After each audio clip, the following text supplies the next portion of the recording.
Porque la mamá no conocía la existencia de esta proteína RH. Recién la va a conocer cuando tenga contacto a través de su placenta con ese bebé positivo.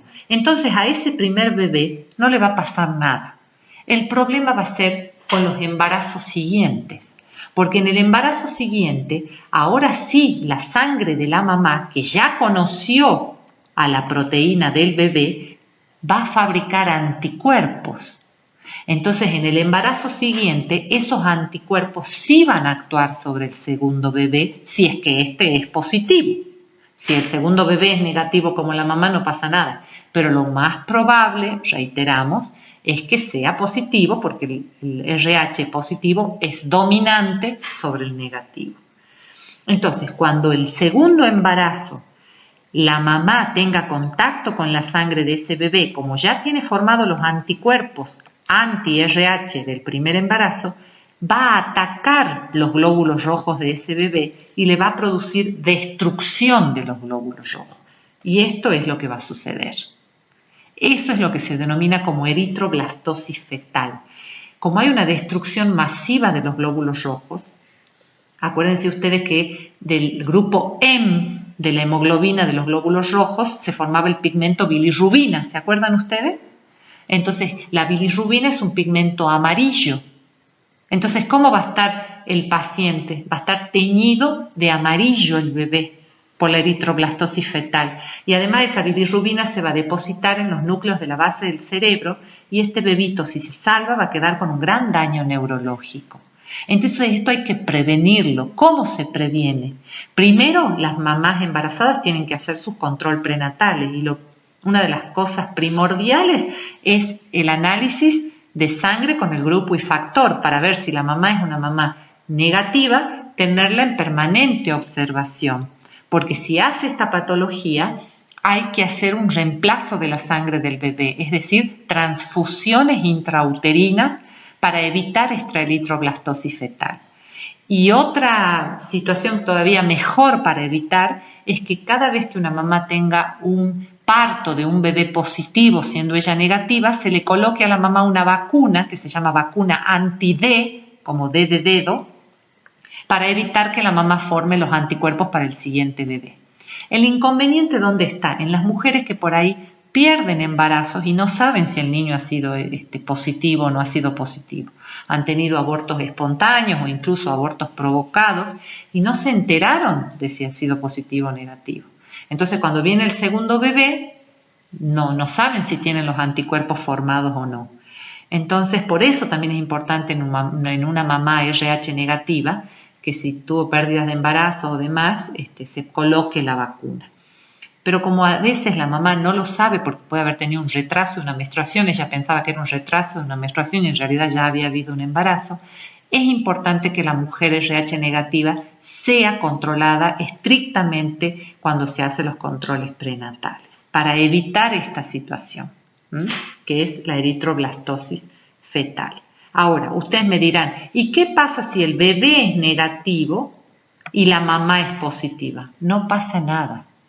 La eritroblastosis fetal solamente se da en una mamá negativa sensibilizada. ¿Qué quiere decir esto de sensibilizada? Que ya haya tenido contacto con la sangre positiva de un primer bebé y formado los anticuerpos.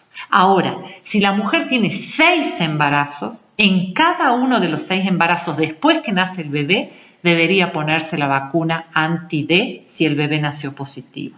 Porque para el siguiente embarazo va a volver a presentar la misma situación. No es que si se pone la vacuna una vez ya es suficiente, no. Por cada embarazo de un bebé positivo, luego del parto, la mamá debe ponerse la vacuna por si nuevamente se embaraza. Bien. Ahora vamos a hablar de hemostasia y coagulación. Hemostasia y coagulación, como les referí hace un rato, es el mecanismo por el cual cesa una hemorragia, pero a la vez evita la hipercoagulación sanguínea que va a terminar formando trombos que pueden obstruir vasos sanguíneos y por ende dejar tejidos sin que le llegue la sangre. A eso se le llama infarto. Un tejido que no recibe sangre porque ha sido obstruido un vaso sanguíneo se le llama infarto, ¿sí? Bien, entonces, vamos a ver, ¿qué ocurre ante una situación de hemorragia?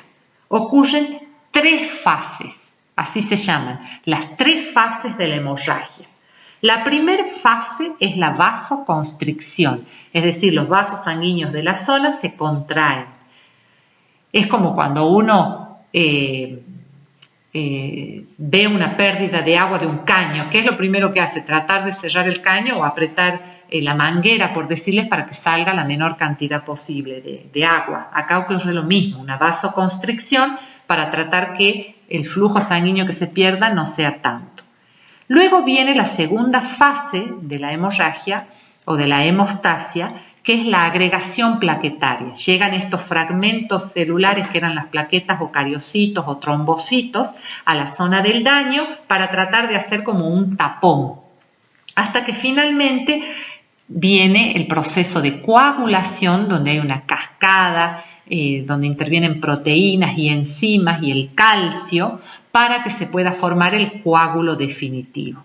Una vez que se formó el coágulo, se espera que el tejido sea reparado y después ese coágulo debe disolverse. ¿Por qué debe disolverse? Porque si no, corremos el riesgo de esta hipercoagulación sanguínea, donde después se pueden formar trombos que van a ocluir un vaso sanguíneo y llevar a que un tejido se infarte porque no le llega la sangre con el oxígeno adecuado. Entonces aquí tenemos la cascada de la coagulación. En esta cascada vamos a tener una vía intrínseca y una vía extrínseca con todos los factores de la coagulación.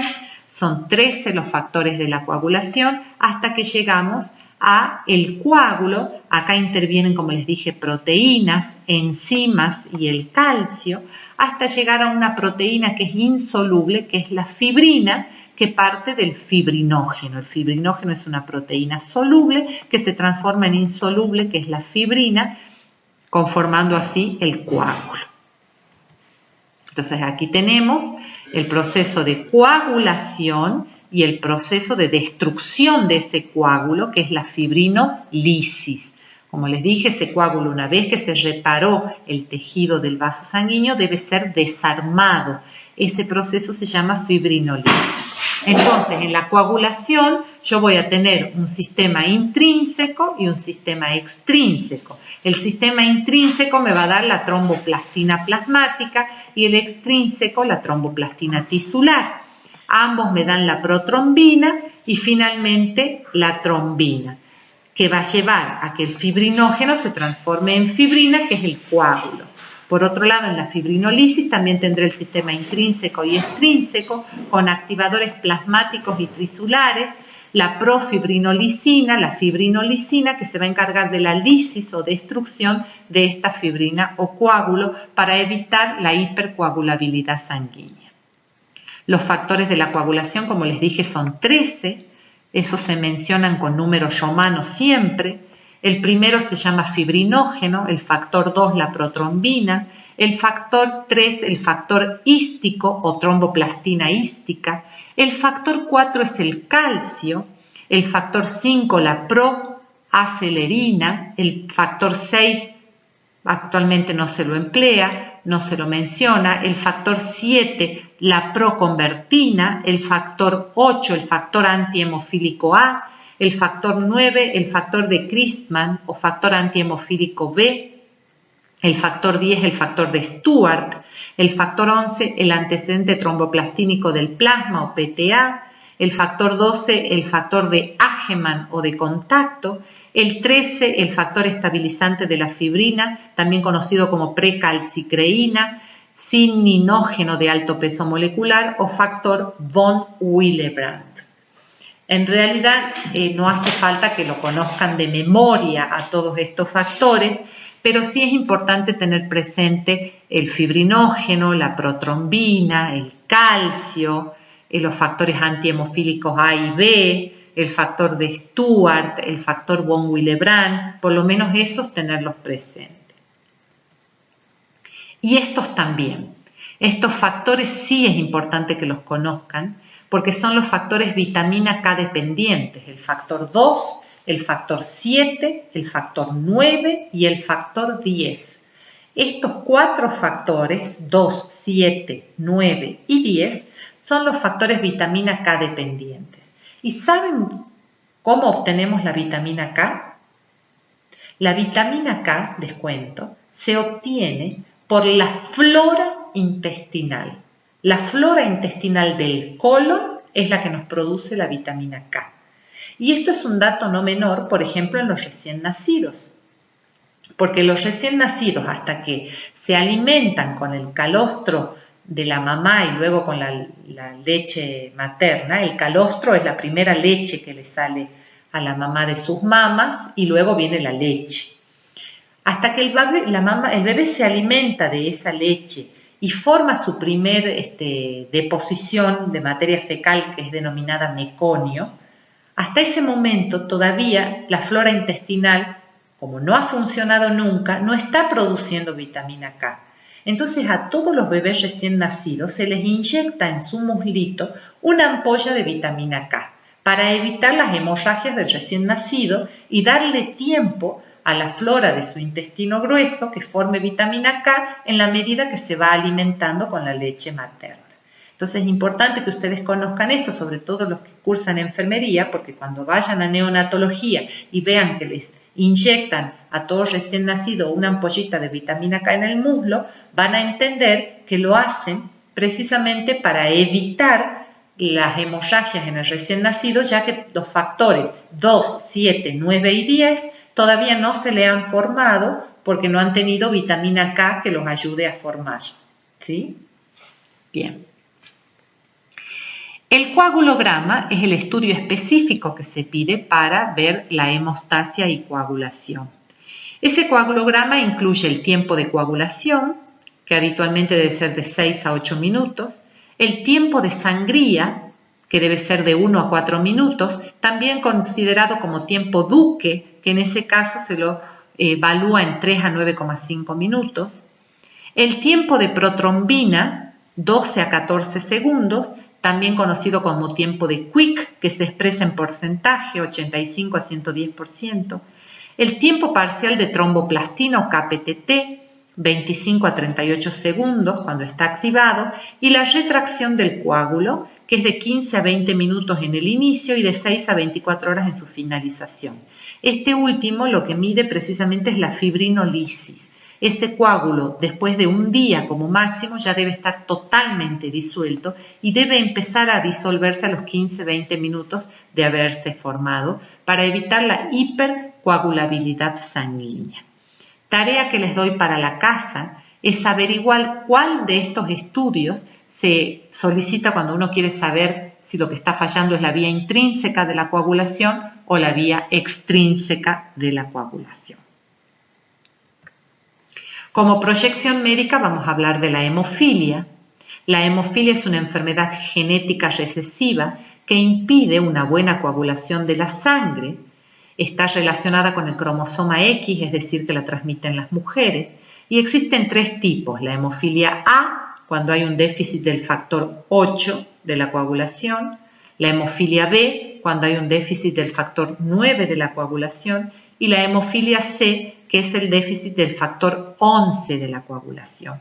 Entonces estos pacientes deben recibir estos factores externamente para evitar las hemorragias. Como biografías relevantes en el tema de sangre vamos a mencionar a Karl Landstein, un biólogo austríaco que en el 1900 descubrió el sistema AB0 precisamente y recibió premio Nobel en medicina en el año 1930 por este descubrimiento. Karl Lowenstein. Luego, Luis Agote, médico argentino, que inventa el anticoagulante citrato de sodio utilizadas en las pruebas de eritrosedimentación. En las pruebas de eritrosedimentación, y él nació en el año 1868. Y como discusión ética vamos a hablar de las transfusiones sanguíneas, porque hay religiones como la Amish, las de Testigos de Jehová y las de Mormones, que por su religión no permiten recibir sangre ni transfundir sangre a otras personas. Entonces, bueno, en estos casos, para que lo trabajen después con sus jefes de trabajos prácticos y se plantee la discusión ética de cómo proceder ante esta situación.